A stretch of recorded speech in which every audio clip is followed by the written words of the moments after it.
Monsieur le Préfet, Mesdames et Messieurs les conseillers départementaux, chers collègues, Mesdames et Messieurs les maires, les conseillers municipaux, les élus intercommunaux, Mesdames et Messieurs les chefs d'entreprise, acteurs économiques, Mesdames et Messieurs les directrices et les directeurs, Mesdames et Messieurs en vos grades et qualités, chers invités de l'océan Indien, Réunion, Maurice, Madagascar, Comores, Kenya, invités de Paris, de la Martinique, caribou à vous, vous êtes les bienvenus à Mayotte. Le deuxième forum économique de Mayotte va commencer ses travaux et je suis très heureux, en ma qualité de vice-président du conseil départemental de Mayotte, en charge du développement économique et du tourisme, et en qualité de président de la DIM, d'ouvrir la séquence de ce matin qui inaugure 2 journées de travaux très importants pour Mayotte, pour le monde économique, pour l'ensemble des Mahorais. Ce deuxième forum s'inscrit dans l'esprit « Oui Mayotte ». C'est oui pour l'action, la construction, pour implanter un autre modèle économique de développement qui consiste surtout à privilégier le développement de l'entreprise, les financements privés, pour créer plus d'emplois, éradiquer les poches de pauvreté et assurer le bien-être de l'ensemble de Mahorais. C'est oui Mayotte, parce que l'avenir est à Mayotte. C'est une croissance à 2 chiffres pour la prochaine décennie. Et ce que je souhaite rajouter, c'est que l'avenir, c'est maintenant. C'est maintenant qu'il nous faut agir, passer à l'action. C'est maintenant qu'il faut former des Mahorais, mobiliser nos élites. C'est maintenant qu'il faut créer des entreprises, les développer, les structurer. C'est maintenant qu'il faut investir massivement dans le tourisme, dans le secteur privé de la santé, dans l'économie circulaire, dans notre agriculture. C'est maintenant qu'il nous faut résolument nous ouvrir sur notre environnement et nous ouvrir sur le monde de redimensionnement, en redimensionnant pleinement les 2 poumons de notre économie qui sont le port et l'aéroport. C'est maintenant que se présente à Mayotte l'extraordinaire opportunité du projet gazier de Mayotte et que nous voyons clairement comme un accélérateur de notre développement. Alors les questions qui se posent à nous, et il faudra y répondre, quelle expertise à développer, quelle méthode à mettre en œuvre pour relever avec succès le défi de développement de notre économie, tels sont les objectifs de nos travaux. Je tiens, avant de passer la parole, à vous remercier chaleureusement pour votre participation, qui est un gage de succès et permettra d'aborder tous ensemble le défi de l'économie mahoraise. Je souhaite remercier l'ensemble des partenaires pour leur concours et aussi le Caribou Hôtel, Maraja, qui nous ont fortement accompagnés pour héberger les nombreux invités de ce forum économique. Je vais remercier le directeur du cabinet du conseil départemental pour son aide précieuse, ainsi que le DGA, Développement économique, et ses équipes qui nous ont fortement accompagnés dans la construction de ce forum. Enfin, je souhaite terminer en remerciant les équipes de la DIM qui se sont tous mobilisés depuis plusieurs semaines pour que cette 2e édition soit un succès. Excellent forum économique à vous tous et encore une fois, oui Mayotte. Monsieur le préfet de Mayotte, Monsieur le directeur général de la présidence de la République de Madagascar, Mesdames et Messieurs les parlementaires, Madame la conseillère économique, sociale et environnementale, Mesdames et Messieurs les conseillers départementaux de Mayotte et chers collègues, Mesdames et Messieurs les maires, Messieurs les présidents des intercommunalités, Messieurs les présidents des chambres consulaires, et Messieurs les présidents des conseils consultatifs, Mesdames et Messieurs les chefs d'entreprise, Mesdames et Messieurs les acteurs majeurs, et il y en a beaucoup sur ce territoire, de l'économie locale, régionale, en particulier notamment de la Réunion, de Maurice, des Comores, du Mozambique, du Kenya et de Madagascar, mais l'économie également nationale et internationale. Honorables invités, Mesdames et Messieurs en vos divers grades et qualités, Mesdames et Messieurs, chers amis, je suis naturellement très honoré de vous accueillir aujourd'hui à cet hémicycle Younoussa Bamana du Conseil départemental de Mayotte à l'occasion de l'ouverture de la 2e édition du Forum économique de Mayotte des mardis 10 et mercredi 13 novembre 2019. Ce rendez-vous qui a été préparé de longue date par la DIM avec de nombreux partenaires s'inscrit dans une démarche plus vaste qui comprend de nombreux temps forts et notamment dans son agenda Invest in Mayotte qui s'est déroulé à Paris, que comme tout le monde le sait, le 25 septembre dernier. L'attractivité du territoire,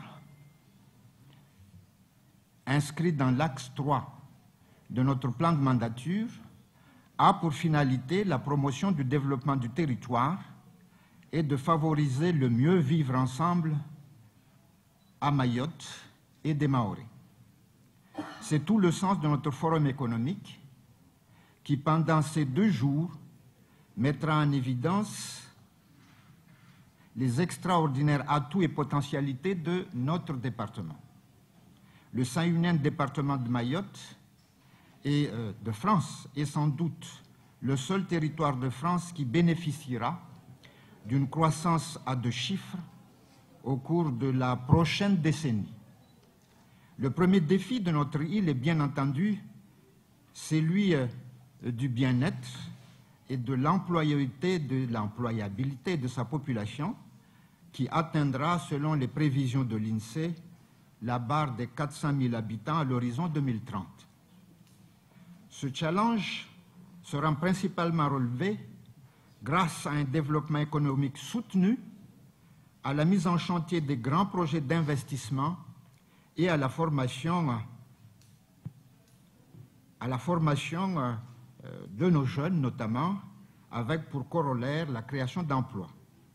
D'ailleurs, cette question de la démographie et de ses conséquences sur l'emploi, le logement, la mobilité, la préservation de ressources, entre autres, est l'un des thèmes dont nous discutons dans le cadre des ateliers et de la tournée de la maquette du schéma d'aménagement régional, le SAR.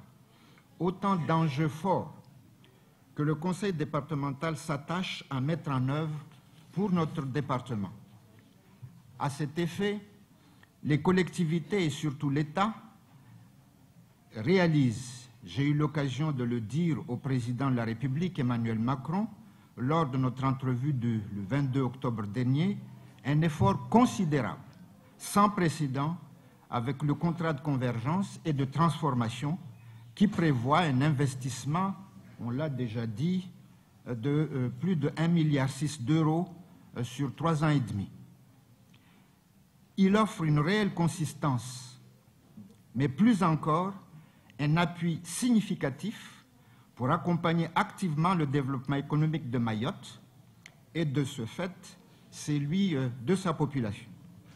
Le Conseil départemental entend bien prendre toutes les responsabilités que lui a confiées la loi NOTRe en termes de développement économique, aussi bien dans les transports aériens et maritimes, la santé, l'économie circulaire ou encore le tourisme et l'hôtellerie. Notre ambition, à travers le schéma de développement touristique, est ainsi de faire de ce secteur une filière économique structurante pour le territoire, d'où des outils progressivement mis en place pour accompagner ce développement.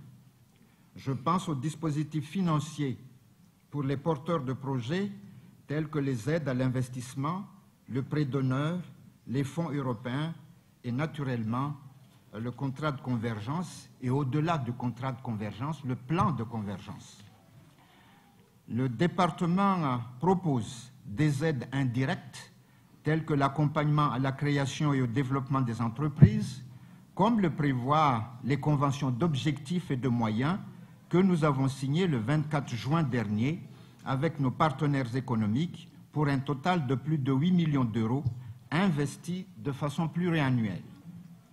Nous avons par ailleurs récemment lancé une marque de territoire, le président de la DIM l'a dit, Oui Mayotte, pour promouvoir encore l'attractivité de notre territoire et parler sous une seule et même bannière.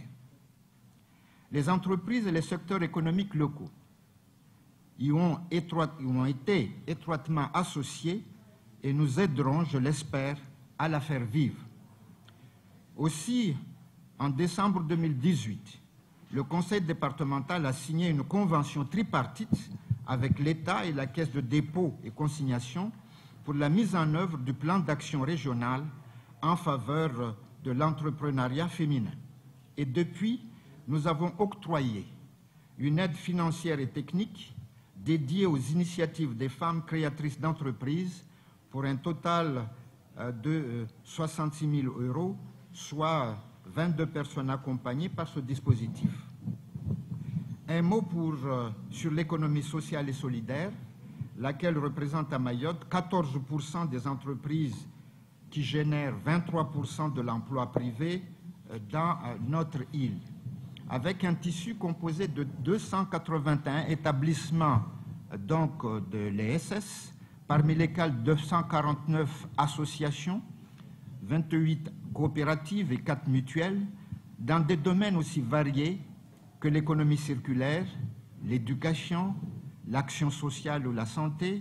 Elle participe très largement au développement économique d'un territoire aussi singulier que Mayotte. Mais aujourd'hui, une opportunité extraordinaire va servir d'accélérateur pour l'économie mahoraise, à savoir le projet gazier du Mozambique. J'en parlais il y a un peu plus d'un an plutôt, et les gens, ceux qui m'écoutaient, semblaient sourire, indiquaient « mais il est fou ce garçon ». Ben, voici le jour où la folie prend forme et prend consistance.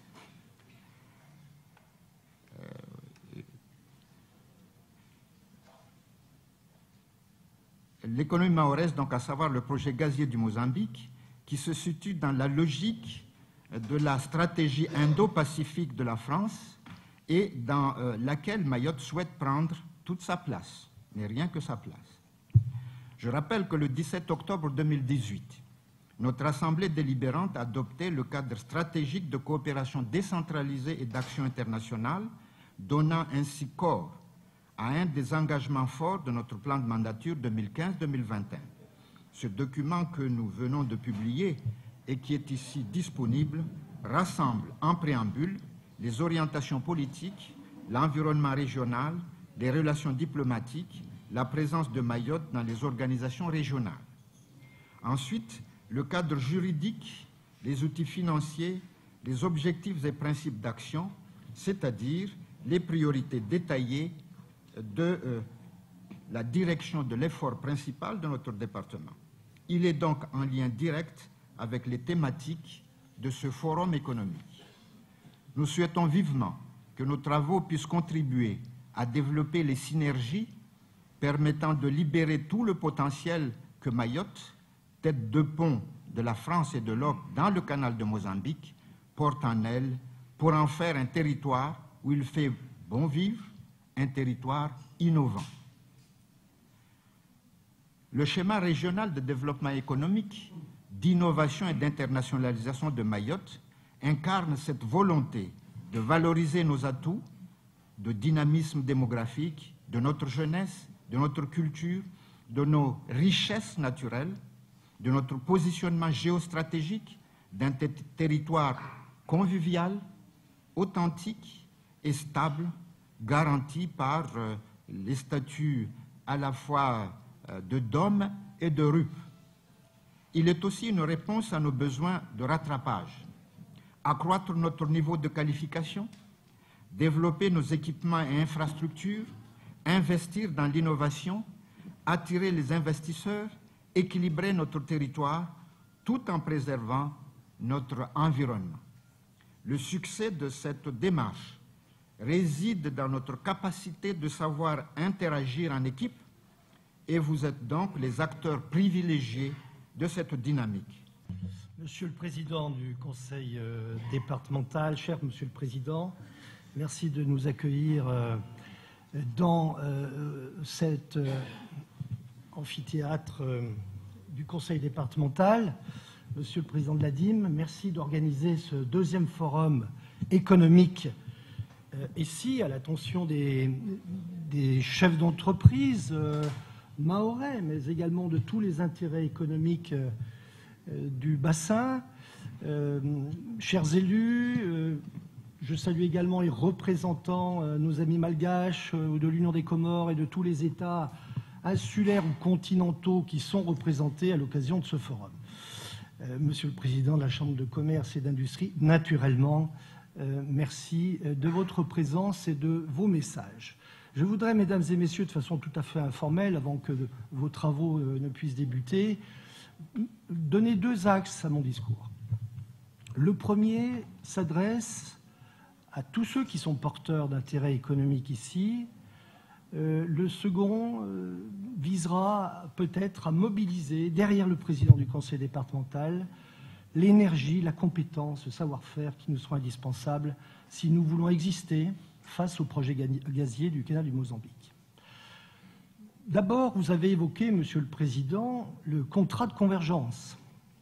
Alors je vais, moi aussi, dire ce que représente ce contrat de convergence pour les Mahorais et la chance qu'il peut représenter pour tout le tissu économique mahorais ou régional. L'État et le conseil départemental mettent sur la table, pour les 3 années à venir, 1,6 milliard d'euros. Notre impératif, c'est d'engager cette dépense publique, cette commande publique, et de l'exécuter. Ça n'est pas seulement un effet d'annonce. Ça n'est pas seulement un effet d'annonce, d'abord, parce que ça va répondre à des besoins absolument vitaux pour la population mahoraise. Vous l'avez dit tout à l'heure, je dirais que Mayotte, ce n'est pas un territoire en développement, c'est un territoire en construction. On est en train de construire Mayotte aujourd'hui. Jamais la France métropolitaine, à travers son gouvernement, jamais le conseil départemental de Mayotte n'ont mis autant de moyens financiers dans une période où tous ceux qui ont 1 millimètre de responsabilité connaissent le contexte, dans une période où l'argent public est désormais un bien rare. Jamais l'État et le conseil départemental n'ont mis autant de moyens pour tenter d'améliorer la vie quotidienne des Mahorais, pour tenter de donner les ressorts de développement à l'économie mahoraise. Concrètement, il nous faut construire. Et je veux donner, nous prendrons d'autres initiatives d'ailleurs pour le faire, je veux donner de la lisibilité à cette commande publique que nous décidons ensemble. Nous allons mettre 35 millions d'euros par an jusqu'en 2025 pour construire les écoles du premier degré. Ce n'est pas 3, 10, c'est 35 par an. Nous allons mettre 80 millions d'euros par an sur le second degré jusqu'en 2025. Il nous faut des preneurs. Il nous faut des entreprises qui soient capables d'entrer sur ce marché pour éviter d'abord une inflation qui serait préjudiciable sur les coûts et ensuite pour permettre à des petites entreprises mahoraises de se muscler, de prendre de l'élan et d'exister à côté des grandes entreprises dont nous avons besoin naturellement. Nous allons faire des investissements à plus de 170 millions d'euros sur la structure hospitalière. Nous allons, sur les équipements sportifs, et ça le conseil départemental est en première ligne, si je puis me permettre de le dire, mettre plus de 50 millions d'euros. Enfin bref, je ne vais pas tout citer, mais nous avons là l'envie de faire ce que le président de la République et le président du conseil départemental ont signé au mois de juillet dernier. Et croyez-moi, nous serons très présents. Et c'est donc un appel au tissu économique pour qu'il se saisisse de cette offre et qu'il nous accompagne dans cette construction du Grand Mayotte. Nous savons bien où sont les terreaux endémiques de la croissance économique à Mayotte. Nous savons que nous allons devoir faire un effort particulier sur l'agriculture qui est commencé, mais qui n'est pas encore abouti. Il faut aller beaucoup plus loin. Nous savons que le secteur de la pêche est également un secteur qui peut créer de la croissance, qui peut créer de l'activité, qui peut créer de l'emploi. C'est la raison pour laquelle nous avons d'ores et déjà décidé de fabriquer, de programmer les pontons, parce qu'il y a un problème, on n'a pas trop de pontons à Mayotte, et les halles, pour installer, pour construire tout doucement cette filière pêche. Et j'aurai la semaine prochaine, ou la semaine suivante plus exactement, une réunion avec tous les partenaires, naturellement, pour aborder la question du renouvellement de la flotte. Il y a 222 bateaux à changer en 3 ans. Le conseil départemental et l'État sont ensemble également sur ce sujet pour financer, pour sortir la pêche de l'informel, pour créer une activité économique qui peut entraîner une partie du reste de l'île. Donc ça, c'est le contrat de convergence. C'est notre détermination à le réaliser et nous attendons, parce que nous allons en faire davantage de publicité, nous attendons des acteurs économiques que vous êtes, la prise en compte de ce contrat, pour que vous puissiez l'intégrer dans vos prévisions, pour que vous puissiez prendre le temps de former votre ressource humaine, pour que vous puissiez prendre le temps de réfléchir à votre stratégie. Et il me semble qu'il était utile de l'évoquer au cours de ce forum économique. Le deuxième axe de mon discours, c'est évidemment, tout le monde l'a évoqué, ce sont les enjeux gaziers du Mozambique. Alors il y a plusieurs chiffres qui circulent, il y a des gens plus compétents que moi ici pour les évoquer. On parle de 50 milliards d'euros d'investissement sur plusieurs décennies. Enfin bref, tout le monde comprendra que Mayotte, sur ce sujet, et vous avez bien fait, Monsieur le Président, vous savez, souvent, au début, on est seul. Et puis, à force d'avancer, on finit par trouver des alliés et des gens qui vous soutiennent et qui vous accompagnent dans ce défi. Et c'est un défi. C'est un défi parce qu'aujourd'hui, ce que notre volonté commune, c'est de définir l'offre de Mayotte.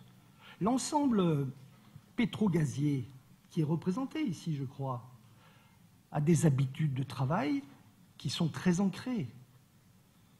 Et c'est quelquefois difficile de changer d'habitude. C'est notre rôle que de les amener à changer d'habitude, en leur montrant ce que nous sommes capables de mettre sur la table ensemble. Donc je pense qu'il faut définir l'offre de Mayotte de façon structurée et coordonnée. Quels sont les sujets, mesdames et messieurs? Soyons concrets. D'abord, le transport aérien, Monsieur le Président. Je vois que je salue le président d'Aerostral qui est parmi nous. Le transport aérien de personnes et de marchandises. Est-ce que nous avons aujourd'hui sur la plateforme mahoraise une offre de services suffisante? Est-ce que nous avons une capacité de stockage des marchandises au bon niveau? Est-ce que nous avons, je sais qu'il y a un projet en cours, un service de maintenance? Voilà les sujets, très concrètement, qu'il va falloir qu'on définisse sur le sujet du transport aérien. Et puis, bien évidemment, vous l'avez tous à l'esprit. Oui, mais à quoi ça sert de monter les capacités de stockage, d'installer une société de maintenance et d'offrir des débouchés à la plateforme de Mayotte si nous n'avons pas de piste longue? Bien sûr, sans piste longue, Mayotte ne jouera pas le même rôle dans cette région de l'océan Indien. Le président de la République a annoncé la piste longue. Nous la ferons. Je ne peux pas le dire autrement. Nous la ferons. Et je sais ce que m'a dit le président de la République sur le tarmac avant de partir pour la Réunion. Il m'a donné des instructions précises et je lui ai fait des promesses. Donc nous allons le faire. Nous allons la faire ensemble, Monsieur le Président. Je rencontre le directeur général de l'aviation civile la semaine prochaine à Paris. Nous lançons les choses pour que les choses avancent au bon rythme et surtout qu'elles avancent à un rythme qui soit en cohérence avec cet extraordinaire projet pétrolier, projet gazier dans le canal du Mozambique. Transport maritime. Transport maritime et services portuaires. Il s'agit d'acheminer des milliers de tonnes de marchandises brutes ou à transformer. Ou à transformer. On est bien d'accord. Ça veut dire des emplois derrière. Il s'agit d'installer une offre sur Mayotte qui puisse non pas concurrencer les ports de l'Afrique de l'Est. Les ports de l'Afrique de l'Est, ils sont complètement saturés. Mais une offre compétitive pour permettre aux donneurs d'ordre d'être intéressés. Donc il faut très probablement que la société MCG, dont la présidente est là et je la salue, et le conseil départemental puissent sur ce sujet être précis pour le développement du port, pour le développement de l'arrière-port, qui n'est pas forcément dans le périmètre de l'actuelle délégation de services publics. Sur le chapitre du service et des industries, bon, on a parlé des tuyaux, évidemment, il y a une entreprise française qui a une réputation mondiale en fabrication de tuyaux gaziers ou pétroliers. Je pense qu'il faut qu'on puisse montrer à cette entreprise qu'il y a là, à Mayotte, un potentiel pour installer une base arrière sécurisée. Je pense qu'il nous faut développer, effectivement, sur ce sujet précis, une stratégie de filière, une stratégie de formation, une stratégie d'insertion. Parce que la ressource humaine, nous l'avons. Nous l'avons. Mais il faut, effectivement, la préparer à cet enjeu. Sur la santé, j'y reviendrai brièvement, puisque je crois qu'il y a des rencontres qui ont déjà eu lieu entre le CHM, qui a un plateau technique exceptionnel, je l'ai visité, je peux en témoigner, en matière de soins intensifs, et que, évidemment, pour répondre au premier niveau, il y a là un outil remarquable dans lequel nous allons continuer d'investir, d'ailleurs, dans le contrat de convergence, et qui peut, lui aussi, jouer un rôle dans l'offre mahoraise. Le numérique. On ne peut pas imaginer saisir l'opportunité des enjeux gaziers sans développer le numérique sur Mayotte. Alors aujourd'hui, nous avons une stratégie, Monsieur le Président. Cette stratégie d'innovation et de spécialisation, elle produit des effets. Nous sommes en train de rattraper à un rythme élevé le retard que nous avions sur la métropole en haut débit et en très haut débit. Et vous, Monsieur le Président, vous avez décidé de construire le premier data center de l'île qui proposera dans quelques années des services uniques en matière numérique. Est-ce qu'une base arrière sur un chantier d'investissement aussi considérable que le complexe gazier du canal du Mozambique n'a pas besoin de stocker des données extrêmement sensibles? Eh bien, qu'ils sachent qu'à Mayotte, dans peu de temps, nous serons capables de le faire. Enfin, dernier chapitre, c'est la base arrière de vie. C'est vrai qu'il y a une situation géopolitique et compliquée. C'est vrai que la compétitivité de l'offre sud-africaine est forte. Mais là aussi, je pense que nous devons nous battre. Nous avons des acteurs, nous avons un réseau à Mayotte dans la logistique sec, nous avons un réseau dans le froid, nous avons un réseau dans la production agroalimentaire qui peut former une offre d'appoint. Et en matière touristique, qu'est-ce qui nous empêche d'installer une collaboration entre Mayotte et Madagascar? Un package à 28 minutes de Mayotte pour offrir aux milliers de salariés qui auront besoin de ce repli de temps en temps pour leur repos, une offre touristique adaptée, contrôlée. Voilà, mesdames et messieurs, moi je vois les enjeux gaziers du Mozambique comme une chance historique pour Mayotte, à la condition que nous soyons tous ensemble. Le conseil départemental, naturellement, en chef de file, comme il le fait depuis un an, mais également les services de l'État, qui peuvent être soit experts, soit supports, soit facilitateurs dans les procédures. Et sur les sujets douaniers, on a besoin des services de l'État, si on veut que les dédouanements se fassent dans les meilleures conditions et au moins comparables avec ce qui se fait à Maurice. Voilà l'enjeu. L'enjeu, il est là. Il est, est-ce qu'on veut faire cette force de frappe qui sera peut-être capable de séduire les donneurs d'ordre qui ont des impératifs. Ils ont besoin de retrouver une sûreté, ils ont besoin de retrouver une sécurité, ils ont besoin de retrouver un potentiel de développement. Et nous disons, nous, que Mayotte est prêt à offrir tout cela. C'est la raison pour laquelle, dès cette semaine, Monsieur le Président, si vous le souhaitez, dès vendredi, nos services, le SGAR, vos services, peuvent se mettre autour de la table pour regarder comment on peut organiser cette task force. Quelles entreprises veulent venir avec nous? Quels acteurs? Quel réseau derrière le conseil départemental, chef de file, pour porter les chances mahoraises sur ce projet? Voilà, je voulais vous dire ça de façon informelle, simplement, mais bien pour tenter de vous mobiliser tous et toutes, pour vous faire comprendre qu'il y a là, derrière le président du conseil départemental, un besoin de mobilisation générale. Mayotte ne retrouvera peut-être pas cette opportunité d'aller vers un avenir apaisé et serein. Je vous remercie.